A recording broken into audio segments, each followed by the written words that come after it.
주가 붙들네. 마귀 나를 괴일 때에 주가 붙들네. 나를 붙들네. 나를 붙들네. 사랑하는 나의 주, 나를 붙들네. 우리 구주 아니면 서지 못하네. 나의 사랑 식을 때에 주가 붙들네. 나를 붙들네. 나를 붙들네. 사랑하는 나의 주, 나를 붙들네.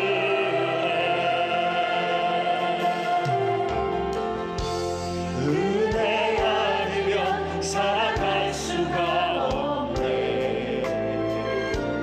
호흡마저도 다 주의 것이니 세상 평안과 위로 내게 없어도 예수, 오직 예수뿐이. 크신 계획 다 볼 수도 없고 작은 것 안에 지쳐도 주께 묻기 나의 모든 삶 버티고 견디게 하시네. 크신 계획 다 볼 수도 없고 작은 것 안에 지쳐도 주께 묻기 나의 모든 삶 버티고 견디게 하시네. 은혜 아니면 살아갈 수가 없네. 나의 모든 것 다 주께 맡기니 참된 평안과 위로 내게 주신 주 예수, 오직 예수뿐이네. 은혜 아니면 살아갈 수가 없네. 나의 모든 것 다 주께 맡기니 참된 평안과 위로 내게 주신 주 예수, 오직 예수뿐이네. 참된 평안과 위로 내게 주신 주 예수, 오직 예수.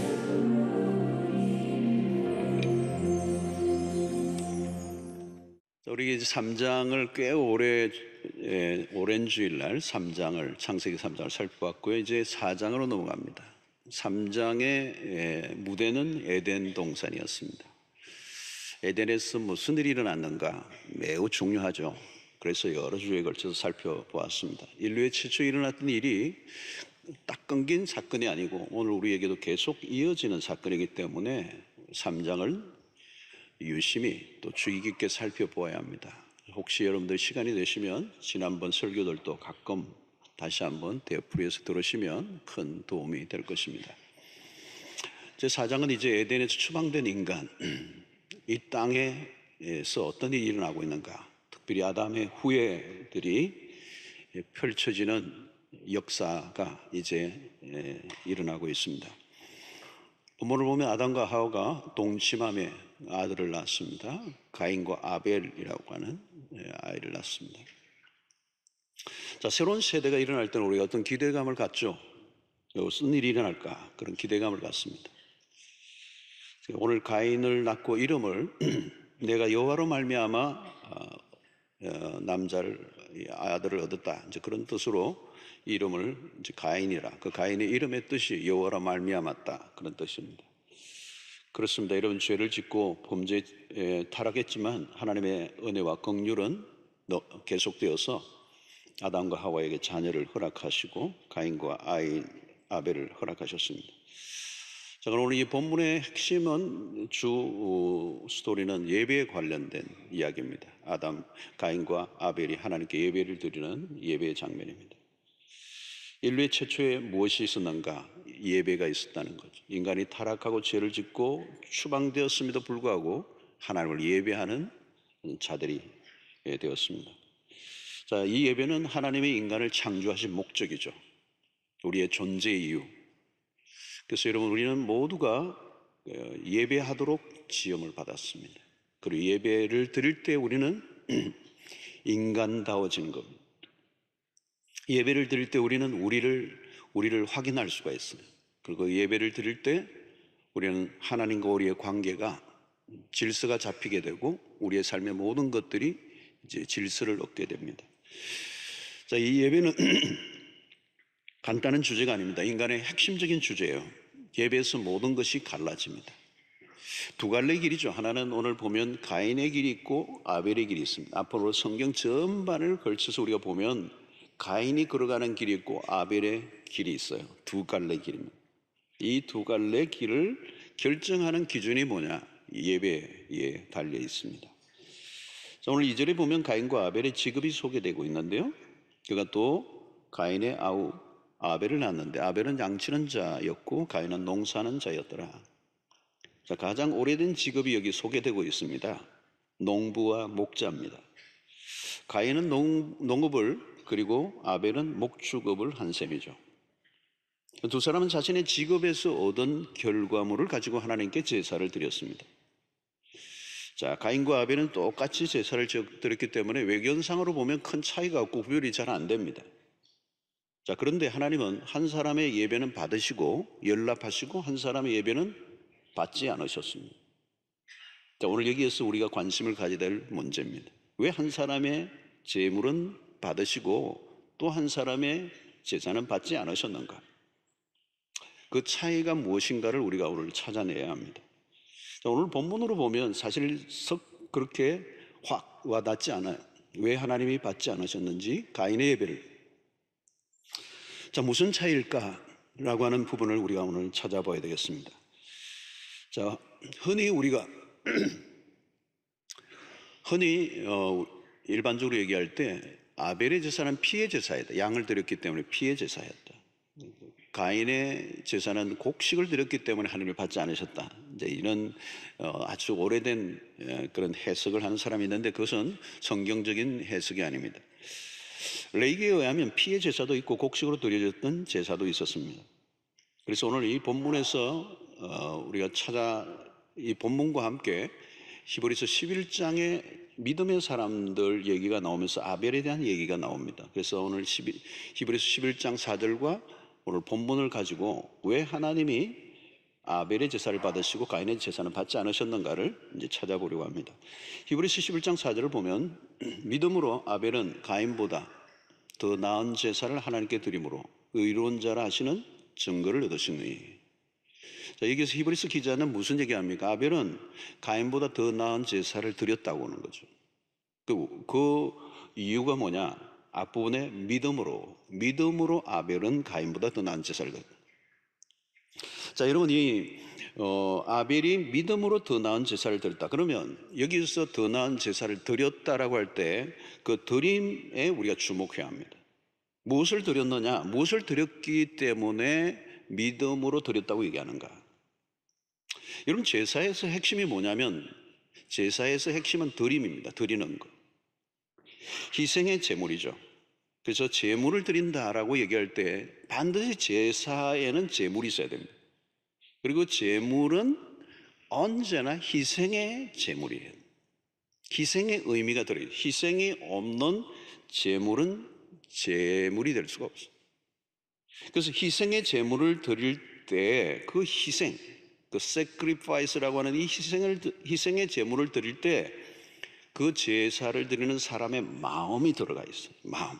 그 마음이 그 희생의 제물에 표현되는 겁니다. 그때 그것이 믿음이 있는 행위인가 아닌가가 구별된다는 거예요. 그래서 여기에서 중요한 것은 제물 그 자체보다 제물을 드리는 사람의 마음이 믿음의 표현이 되어야 된다는 거예요.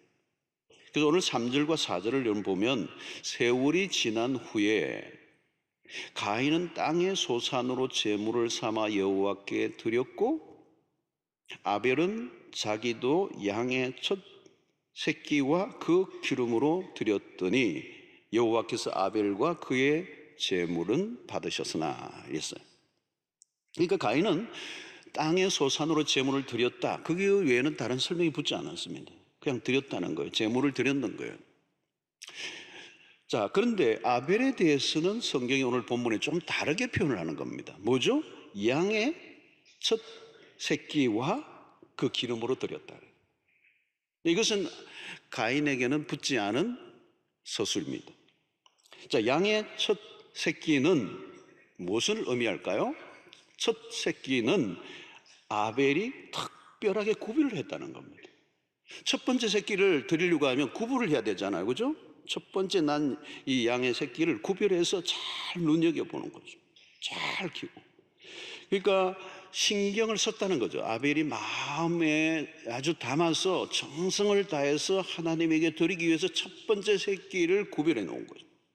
그냥 여러 양들 중에 하나를 그냥 뽑아가지고 올린 게 아니고 첫 번째.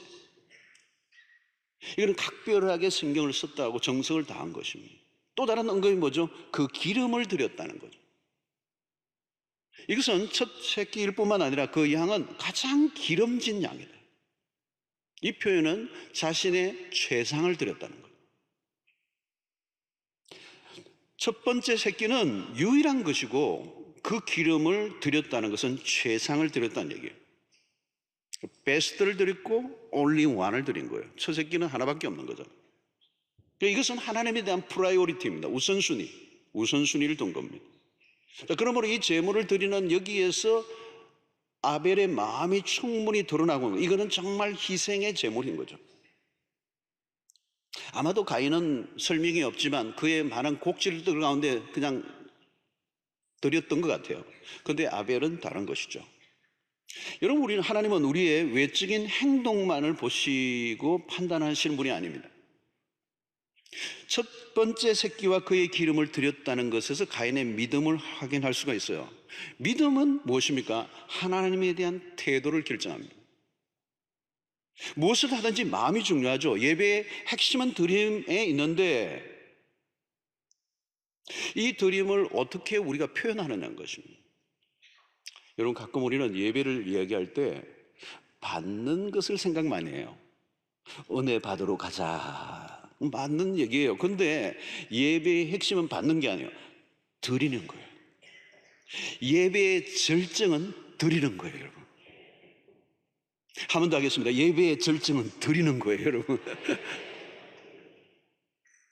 그게 어떤 면에서 여러분, 예배의 클라이막스는요, 마지막 헌금 시간이에요. 별로 반응이 안 좋은데, 예배의 원론적인 얘기예요. 여러분, 우리의 몸과 마음과 시간과 물질을 드리는 게 예배예요. 받는 것은 부수적인 겁니다. 부수적인 거예요. 온전히 우리가 예배를 하나님 앞에 드려질 때 오는 어떤 것이 있을 수 있어요. 그런데 그 모든 것이 무엇으로 표현되냐? 믿음으로 표현된다는 거예요. 믿음은 드림에서 나타나는 거죠. 어떻게, 무엇을, 얼마나, 그게 믿음을 그걸로 드러낸다는 거예요. 여러분, 우리가 헌금을 드릴 때도 마음이 드러나는 것입니다. 주님은 과부의 2렙돈을 귀하게 여기셨습니다. 왜냐하면 그의 전부를 드렸기 때문에. 사실은 여러분, 액수가 중요하지 않아요. 마음이 중요해요. 그런데 마음은 액수로 나타나죠. 여러분, 우리가 사랑을 할 때 사랑을 할 때 마음이 중요하죠, 사실은. 아내에게 사랑을 나타낼 때 꼭 다이아몬드 반지를 할 필요는 없어요. 마음이 중요해요. 그런데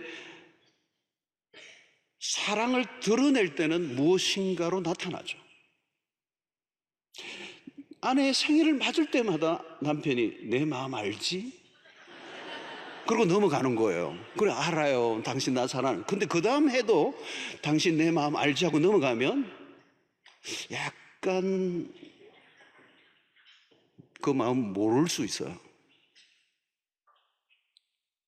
남편이 아침에 나갈 때 식사 이렇게 반찬을 준비하지 않고 밥을 준비하지 않고 일어나가지고 여보 내 마음 내가 당신을 향한 마음 알지? 내가 오늘 아침 막 그냥 임금상 차려 주고 싶은 마음 알지? 그러고 자는 거예요. 그러면 그건 정말 그 마음은 무엇으로 표현되죠, 그죠? 왜 제사에서 믿음이 중요한가? 희생의 제물을 드려야 되기 때문에. 아벨은 자신에게 있는 최상을 올렸습니다. 잠언 3장 9절 이런 말씀이 있습니다. 내 제물과 내 소산물의 처음 익은 열매로 여호와를 공경하라. 여러분, 오늘 우리도 마찬가지 예배를 드리는데 우리의 최상을 표현해야 합니다. 예배도 마찬가지죠. 볼일 보고 다 보고 시간 다 쓰고 오늘 좀 남아서 교회 한번 예배 가볼까? 그건 예배가 아니죠. 만사를 제껴두고 하나님에게 예배를 드리는 시간을 구별하고 드려야 정상인 것이죠. 예배는 자선이 아니라 최우선이어야 한다는 거죠. 어쩔 수 없이 조금 떼어드리는 시간이 아닙니다. 물질도 마찬가지입니다. 형편 닿는 대로 드리는 게 아니요 희생의 제사란 대가를 치르는 걸 의미하는 거예요. 부담 없이 드리는 것은 희생이 아닙니다. 때로는 주일 예배를 드리는 것 때문에 상당한 손해를 입을 수도 있지만 그럼에도 불구하고 지켜내는 것이 믿음의 행위라는 거죠. 제사를 드리는 사람은 제물을 통하여 하나님에 대한 자기의 마음을 드러내는 것입니다. 그래서 11장 4절의 하반절에 보면 이런 말씀입니다. 하나님이 그 예물에 대해 증언하셨느니라. 하나님이 뭘 보신 거예요? 그 예물. 그런데 그 예물에 아벨의 믿음이 담겨 있다. 아벨이 드린 그 예물에 관심을 가지셨습니다. 그는 최고의 정성과 희생으로 하나님께 드렸다는 거예요. 주일날 우리가 예배할 때 몸만 온 게 아닙니다. 마음도 왔습니다. 마음만 온 게 아닙니다. 물질도 표현됩니다. 특히 오늘날 물질은 예배의 중요한 요소죠. 마태복음 6장 21절에 예수님은 이 얘기하셨습니다. 내 보물이 있는 그곳에는 내 마음도 있느니라. 마음이 어디엔가 기울어져 있다는 거죠. 요즘 여러분 헌금 설교를 하면 예민하게 반응하는 분들이 많습니다. 왜 헌금 설교에 예민하게 반응할까요? 여러 가지 요소가 있지만 분명한 것은 그분은 돈에 애착을 갖고 있다는 것이죠. 다양한 논리들을 주장하지만 결국 물질을 사랑하기 때문에 다른 사람보다 예민하게 반응하는 거죠. 여러분, 하나님 우리의 마음을 보십니다. 우리의 마음의 중심에 무엇이 있는가를 아시는 거죠. 그래서 오늘 4절을 다시 한번 보면요, 아벨은 자기도 양의 첫 새끼와 그 기름으로 드렸더니 여호와께서 아벨과 그의 제물을 받으셨으나, 여기 표현을 보면 하나님은 이 받으신다라고는 이 표현은 그냥 받으신 게 아니고요, 그의 주의 깊게 바라보셨다는 거예요. 그리고 인정하다라고 하는 뜻이 있습니다. 여기서 연락하다, 이전의 역보는 연락하다인데 이 연락하다는 뜻은 주의 깊게 바라봤다는 거예요. 그 예물을 주의 깊게 바라보고 그리고 인정했다는 거예요. 그런데 여러분 오늘 4절을 다시 띄워보면 여러분 찾아보면요, 여호와께서 아벨과 그의 제물을 받으셨다 이렇게 표현합니다. 이 제물만 받으신 게 아니고 아벨과 그의 제물을 받으셨다고 그래요. 그러니까 제물이 아니고 아벨도 받으신다는 얘기예요. 그러니까 아벨과 제물은 분리되어 있지 않다는 겁니다. 그런데 5절을 보면 하나님은 가인과 그의 제물은 쳐다보지도 않으셨다는 거예요. 받지 않으셨다. 쳐다보지도 않으셨다는 거예요. 여러분, 아벨은 그의 제물을 통해 충분히 그의 믿음이 입증되었어요. 여러분, 예배는 하나님을 높이는 행위입니다. 예배의 자리에서 그 예물을 드림을 통하여 나의 섬김의 예배의 대상은 하나님 당신이십니다라고 하는 것을 드러내는 거죠. 하나님이 세상으로 인정되려고 하면 가장 귀중한 것을 드려야 마땅하다는 거죠. 그게 믿음이라는 거예요. 자, 그래서 오늘 히브리서 11장 4절 하반절에 보니까 그가 죽었으나, 이 아벨에 대한 얘기입니다. 그가 죽었으나 그 믿음으로서 지금도 말하느니라. 아벨은 형에 의해서 죽임을 당했지만 그 믿음으로 드린 제사는 오늘까지도 모든 사람들에게 메시지를 주고 있다는 거예요. 아벨의 인생에 대한 평가의 기준은 믿음입니다. 그의 생애의 핵심은 믿음이고 그 믿음을 증명해낸 것이 예배를 통하여 나타났다. 여러분, 신자는 예배로 모든 것을 말해줍니다. 그 예배 속에서 믿음이 증거된다는 거죠. 그는 아벨은 최고의 예배자였고 그는 참된 예배자로 살다가 순교를 당했어요.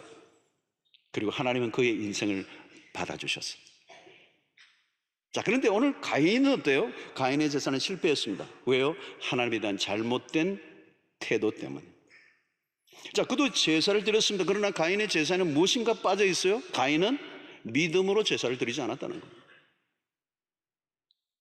가인은 믿음으로 제사를 드리지 않았다는 이 말은 무슨 뜻일까요, 여러분?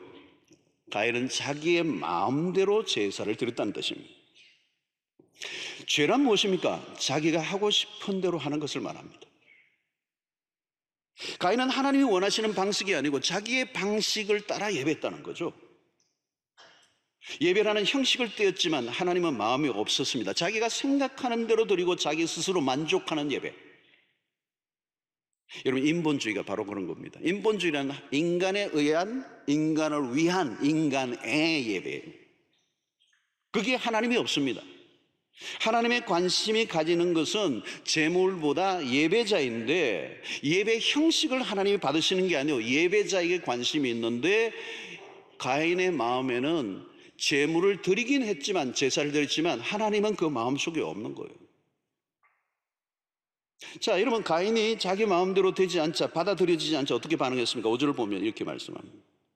가인과 그의 제물은 받지 아니하신지라 가인이 몹시 분하여 안색이 변하니. 분노하는 거예요. 여러분, 왜 화를 내죠, 가인이? 화를 낼 일이 아닙니다. 화를 낸다는 것은 무엇을 의미합니까? 내가 드렸으면 하나님 받으셔야지 왜 말이 많습니까? 이런 얘기예요. 내가 이 바쁜데 예배를 드렸으면 당신이 받으셔야지 안 받는다는 게 무슨 말입니까? 여러분, 이것은 일방적인 태도예요. 가인은 자신을 살펴보기는커녕 도리어 하나님에게 불만을 토해냅니다. 화를 내는 가인의 모습에서 무엇을 발견합니까? 죄성을 발견합니다. 여러분, 우리가 언제 주로 분노합니까? 내 마음대로 되지 않을 때. 화를 잘 내는 사람들의 특징을 가만히 보면요, 자기 중심적인 사람들이에요. 자기 중심대로 안 되니까 화를 내는 거거든요. 지금 가인은 매우 자기 중심적인 사람이에요. 하나님과의 관계 속에서도 자기 중심성을 포기하지 않고 하나님마저도 자기가 자기 중심으로 움직이려고 하는 것입니다. 내가 제사를 드렸으면 당신은 받아야 되는지 왜 안 받느냐는 거예요. 얼마나 교만합니까? 오만한 태도죠. 하나님이 자신의 제물을 받지 않으셨다면 회개를 해야 정상입니다. 하나님께 용서를 구하고, 하나님, 내가 무엇이 잘못되었습니까? 내가 어떻게 해야 하나님 바른 예배를 드릴 수 있습니까? 이렇게 물어야 하는데 이 가인은 하나님에게 대드는 거예요. 그리고 동생 아벨을 쳐 죽입니다. 여러분, 이것이 바로 믿음에 반하는 행위예요. 가인은 철저히 자기 고집을 가지고 살아가는 사람입니다. 가인의 초점은 하나님이 아니고 자기 자신입니다. 놀랍게도 하나님은 이 가인의 태도를 보셨습니다. 가인은 자신의 제사에 문제가 없다고 생각했어요. 사실은 그래요. 여러분, 외견상으로 보면 왜 하나님이 가인의 제사를 받지 않으셨는지, 여러분, 성경을 읽다 보면요, 구별하기 어려워요. 여러분들, 성경을 그냥 지나가 버리면요, 왜 하나님이 가인의 예배를 받지 않으셨는지 구별해내기 힘들어요. 그러나 분명한 것은 하나님은 이 가인의 그 태도를 알고 계시는 거예요. 그의 재물만의 문제가 아님을 성경은 시사해 주고 있습니다. 여러분, 구약시대에도 재물만의 문제가 아니었습니다. 시편 51편 17절에 보면 하나님께서 구하시는 제사는 상한 심령이라. 여러분, 이 제사가 무슨 얘기입니까? 구약시대에 뭐 어마어마한 양들을 잡고 희생의 제물을 드리고 그게인 것 같은데, 하나님이 구하시는 제사는 상한 심령, 깨어진 마음이라. 그 외적인 어떤 조건을 하나님이 따지고 계시는 게 아니에요. 사무엘상 15장 22절은 이런 표현을 하잖아요. 사무엘이 이르되 여호와께서 번제와 다른 제사를 그의 목소리를 청종하는 것을 좋아하심과 같이 좋아하시겠나이까? 순종이 제사보다 낫고 듣는 것이 숫양의 기름보다 나으니라. 자, 여러분, 이 구약시대의 놀라운 지적입니다. 놀라운 지적이에요. 하나님이 찾으시는 예배는 뭐냐? 그냥 제물만 덩그러니 올려놓고 형식만 갖추면 하나님이 받으시는 게 아니에요. 요한복음 4장 24절 우리가 잘 알잖아요, 여러분. 하나님은 영이시니 예배하는 자가 영과 진리로 예배할지니라. 유명한 말씀이잖아요. 영과 진리로. 영혼 없는 예배, 영혼 없는 예배, 그냥 몸만 덩그러니 그리고 형식만 갖춘 예배, 아무리 드려도 소용없다는 거예요. 여러분, 우리가 예배를 경솔히 여기면 안 됩니다. 자칫하면 예배를 가볍게 취급하고 넘어가려고 하는 것입니다. 나는 예배를 드렸다고 스스로 만족하는데 그것으로 끝날 문제가 아니라는 거예요. 여러분, 교회를 오랫동안 다니다 보면요, 모든 게 익숙해집니다. 익숙해지면 좋은 것도 있지만 안 좋은 것도 많아요. 처음에 우리가 은혜를 받을 때는요, 찬송가가 다 새롭고 은혜롭고 감동이 오고 가슴이 뛰고 눈물이 흐르고, 근데 세월이 흐르면 이 떨림, 경이로움, 감동, 이게 없는 거예요. 너무 익숙한 거예요. 그래가지고 뭐 부르면 이거 며칠 전에 또 불렀던 거 아니가 그러고. 여러분, 반복이 위험한 거예요. 이 축하도 반복하는 건 위험하다고 그러잖아요.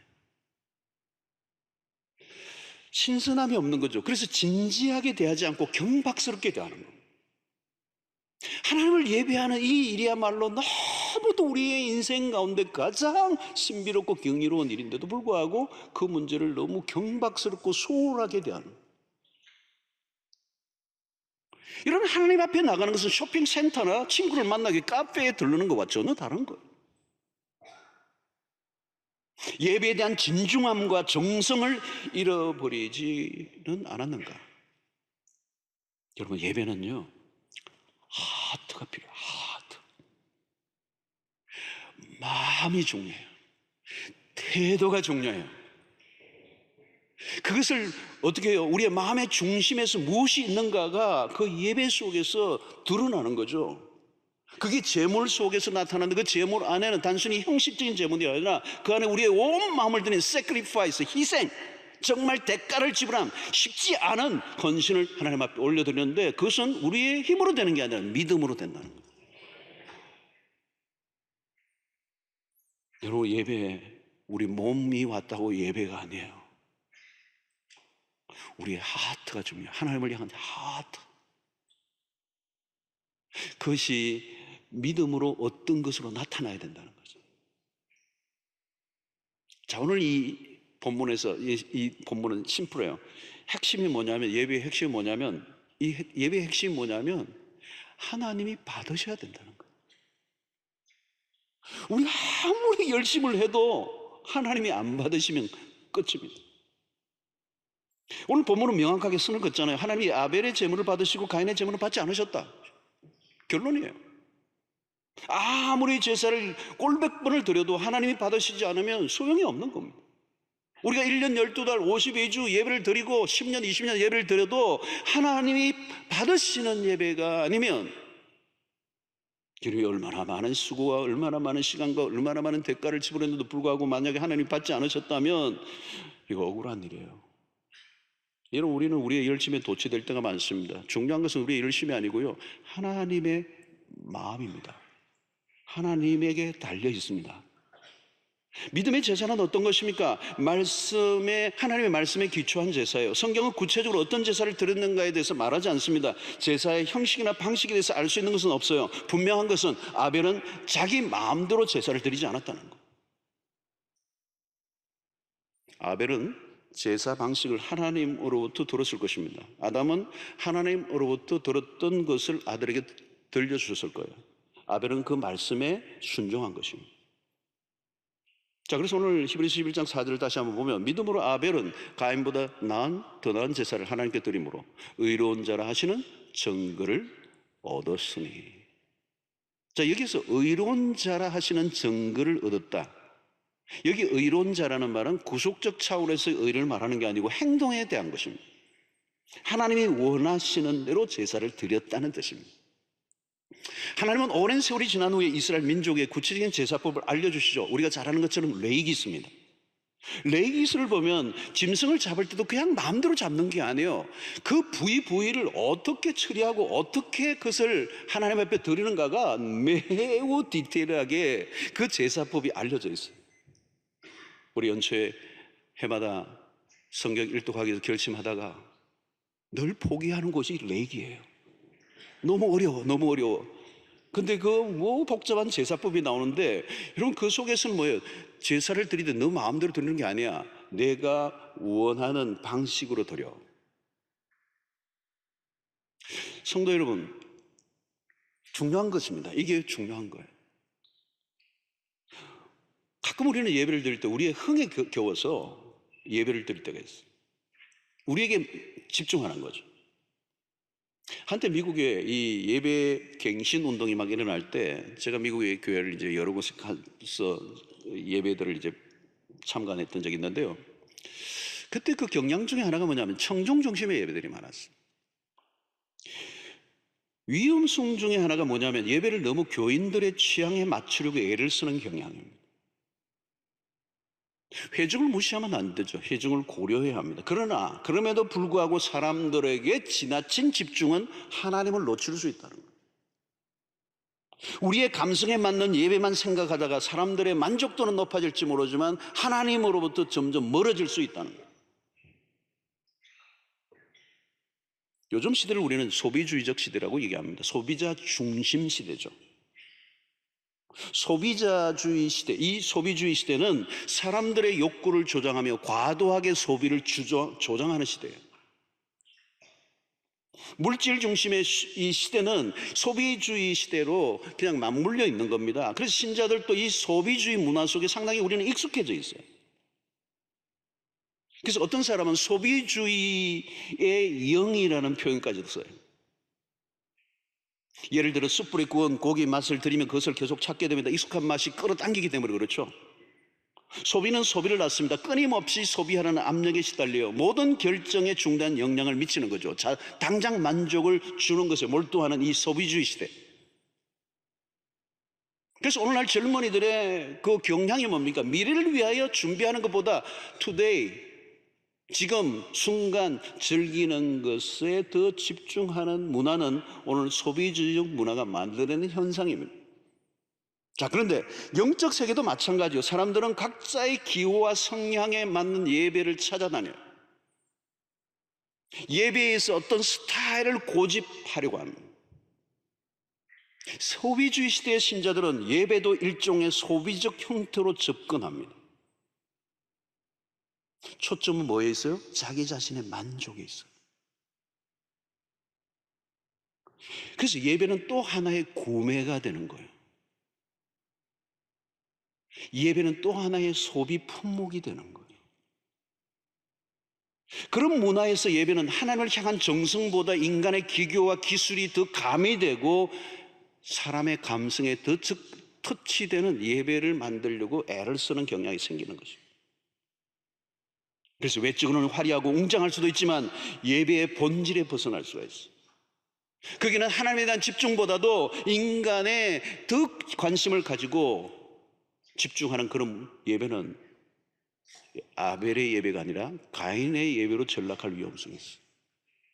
사랑하는 성도 여러분, 예배를 드릴 때 첫 번째 관심은 내가 얼마나 은혜를 받을 것인가, 그 설교가 내 마음에 얼마나 드는 설교인가, 내 스타일인가, 그 찬양이 얼마나 내 마음에 감동이 있는가, 그 예배의 스타일이 얼마나 내 스타일인가, 나에게 얼마나 유익한가. 여러분, 예배의 목적은 그게 아니에요. 예배는 전적으로 하나님께 집중해야 합니다. 예배는 나의 만족이나 기쁨을 얻는 것이 목적이 될 수가 없습니다. 그런 예배들은 하나님이 받으실 수가 없어요. 하나님과 상관없는 예배예요. 사람들이 아무리 모이고 화려한 예배를 드려도 하나님이 받으시지 않는다면 우리끼리의 공연이고 행사에 불과합니다. 여러분, 하나님이 받으시는 예배는 하나님의 말씀에 기초해야 합니다. 자기 마음대로 드리는 예배가 아닙니다. 예배를 드릴 때 우리의 기분이나 기호가 중요한 게 아닙니다. 내 방식을 고집하면 안 됩니다. 가끔 내 방식을 고집하고 다른 방식의 예배를 비판하는 태도도 위험한 것이에요. 여러분, 가끔 하나님께만 집중한 예배를 드릴 때 우리의 기분이 상할 수도 있어요. 때로는 당황할 수도 있고요, 절망할 수도 있어요. 이사야 6장을 보면 하나님의 성전에 가득한 그 하나님의 영광을 이사야 선지자가 목도합니다. 그리고 나타난 반응이 뭐죠? 화로다, 나여 망하게 되었도다. 하나님의 영광 앞에 설 때 나의 죄악이 드러나고 내가 얼마나 망할 자인가를 인식하게 되는, 자기의 처절한 절망을 맛보는. 여러분, 때로는 참된 예배를 드릴 때 여러분들 신음할 수도 있고요, 힘들어질 수도 있어요. 그러므로 여러분, 오늘 우리가 하나님의 말씀이 정확하게 전달될 때 우리가 힘들어질 수도 있다는 거예요. 중요한 것은 우리의 기분이 아닙니다. 예배는 처음부터 끝까지 하나님에게 집중하는 것이다. 하나님만을 높여드리는, 그게 믿음으로 드리는 예배. 믿음의 예배는 그러므로 말씀에 기초합니다. 하나님이 누구이신지 내가 누구인지를 바로 아는 것입니다. 예배의 대상을 바로 알지 못하면 예배의 자리가 우상숭배의 자리예요. 여러분, 성경 공부 안 하면요, 하나님이 누구이신지 잘 모르면 미신적 예배를 드리고 그 예배의 자리가 우상숭배가 될 수 있다는 거예요. 참된 예배는 뭐예요? 하나님의 말씀을 아는 무지에서 깨어난 예배. 여러분, 아벨의 제사와 가인의 차이는 무엇입니까? 누구에게 초점을 맞추느냐에 달려 있습니다. 가인은 철저히 자기 자신에게 초점을 맞추었어요. 그 증거가 결국은 동생 제사와 비교하고 시기하여 분노하며 결국은 사람을 죽이는 것으로 결과가 나타났어요. 성도 여러분, 믿음은 오직 하나님에게만 집중하는 태도입니다. 하나님에게 집중한 예배를 드릴 때 놀라운 일이 일어날 수도 있어요. 우리에게 주시는 평강과 우리에게 주시는 자유와 우리에게 주시는 그 기쁨들은 하나님에게 온전하게 몰두한 하나님에게만 드린 예배를 드릴 때 찾아올 수 있는 부수적인 결과. 하나님은 범죄한 이후에도 인간에게 예배라는 접촉점을 열어놓으시고 하나님과 교제하기를 원하셨습니다. 그건 축복이었어. 그러나 가인은 이 예배에서 실패하고 맙니다. 여러분, 예배의 실패는 작은 문제가 아닙니다. 예배의 실패는요, 대형 사고입니다. 대형 사고. 예배의 실패는 예배의 실패로 끝나지 않고 모든 실패로 연결됩니다.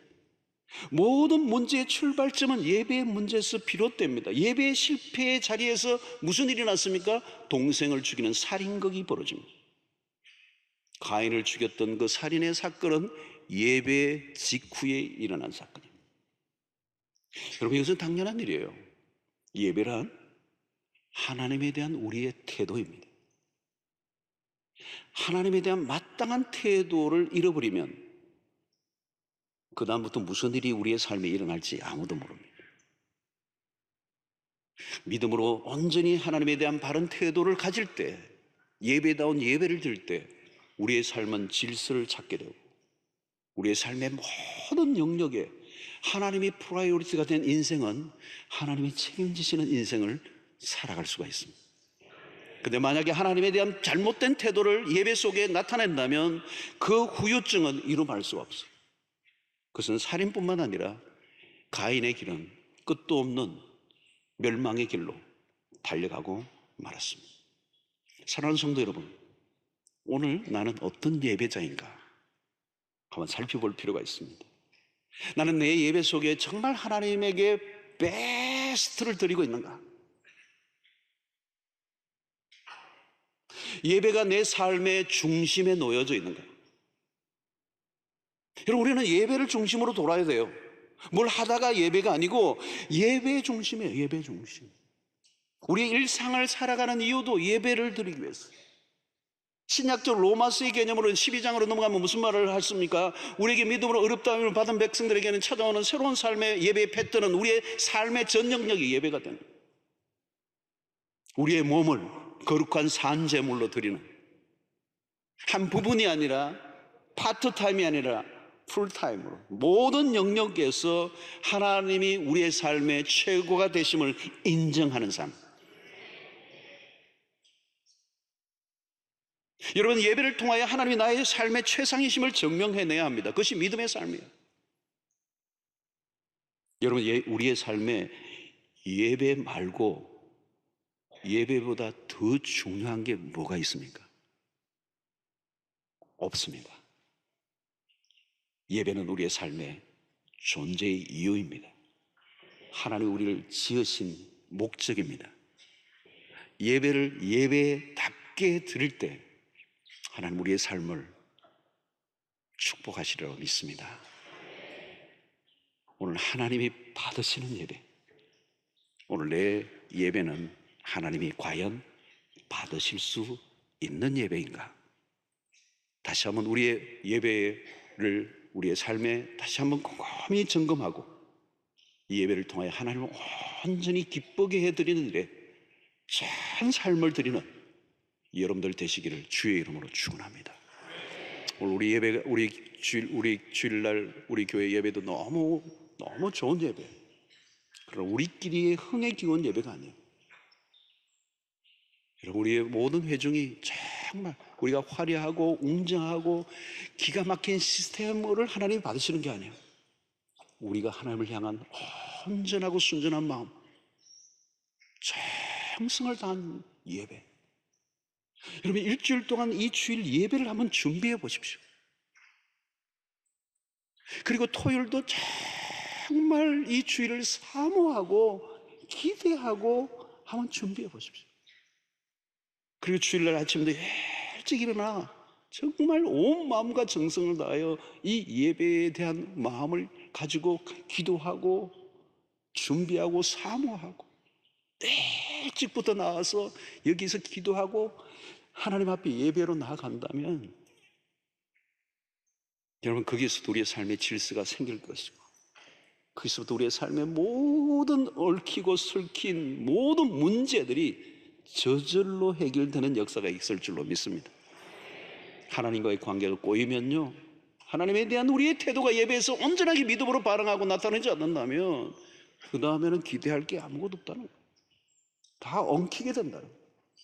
첫 출발, 인류의 최초의 에덴을 벗어난 이 인간의 역사의 출발점이 바로 예배였어요.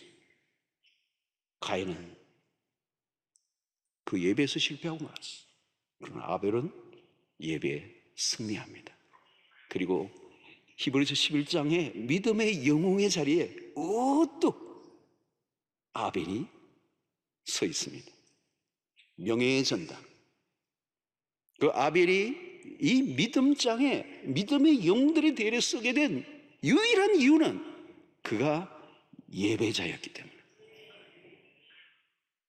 사랑하는 성도 여러분, 이 우리를 구원하신 그 이유, 우리를 살게 하신 그 이유, 우리 교회의 존재 이유, 모든 것은 예배입니다. 예배는 비밀이 있습니다. 예배는 신비로운 겁니다. 예배는 하나님께 주신 놀라운 선물이요 놀라운 축복입니다. 이 예배에서 승리하는 여러분들 되시기를 주의 이름으로 축원합니다.